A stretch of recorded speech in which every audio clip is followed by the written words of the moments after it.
Well, you've heard those phony independents talking about how wonderful minority government and hung parliaments can be, but it wasn't that long ago that we actually saw one and the reality wasn't too good.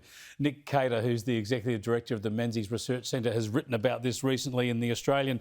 Thanks for joining us, Nick. Those horror days, hey, of Julia Gillard and hung parliament, and the key was Tony Windsor and Rob Oakeshock were former Conservatives, voted in by Conservative electorates, yet they still turned their back on that history and installed a Labor Greens government. Well, they did, and look, I mean, it's incredible to think some people actually they're positively campaigning for a hung parliament. I mean, that's what Adam Bandt, the Greens leader, was quite clear about that last week at the press club. And part of the hung parliament that he wants is with the so-called teal independents. And he made it clear that he's not planning to run any Greens candidates against any of them, except perhaps in Kooyong. So what does that tell you? I mean, the Greens normally run in every seat, as far as I know. And so he sees them very much as part of his block of people on the crossbenches that are going to. And can we then therefore be in any doubt what sort of government they want returned? It's certainly not a coalition government. Well, you know, you're absolutely right. I mean, Adam Bandt said that. He said they're running a Green in Kooyong, but that's basically historical because they've already run a candidate there. But he said they're basically working together to get rid of Josh Frydenberg. And it's not just, of course, the Greens getting out of those contests to help the so-called teal independents get up. Labor is running dead in those seats as well. It's a Labor Greens game to get those so-called independents, who are basically another political party, another Green left political party, to get them up. And I want to show you this photo from 2010. You'll remember this well. This is what it's designed to do, is to deliver a Greens Labor government. Here's Julia Gillard signing that agreement with Bob Brown that they'd cooperate on a number of things. One of the key outcomes, of course, was a carbon tax that Labor had promised not to deliver. And Nick, this is the point. This is obviously the strategy of Labor, the Greens and the fake independents, but they won't say it. The fake independents in particular won't be upfront about it.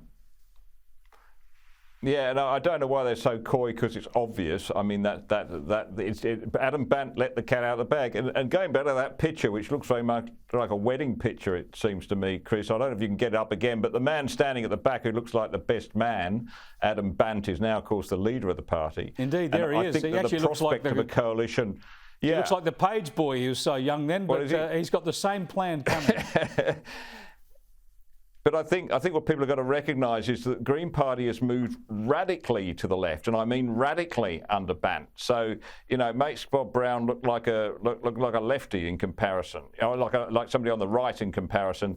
It is a hard left party now. When you look at their policies, as I did on Monday, you in my column in The Australian, you just shudder of what they're proposing to bring about. It's massive state spending, the state in every area of your life, you know, a special beefing up of the media authority so that it can monitor you lot better in the Murdoch media. I thought it's a horrible, horrible prospect. You also very deftly pointed out that at least the Greens, the Greens couldn't be accused of reckless spending everywhere. They would have some spending cuts, and that would be in national security and defence, right, which again is a great worry. But just on this, scary, because we've seen all sorts of shenanigans in state parliaments too, where independents and others have switched parties and installed people against the inclination or the inferences they gave their electorates. Is there something we should be able to do to make so-called independents declare up front who they support for government, given that's the most important outcome of the election? Well, I don't know whether you could pass a law, but to my mind, they're duty-bound to do so. It's their moral duty to do so. If they choose not to, that's their moral failing.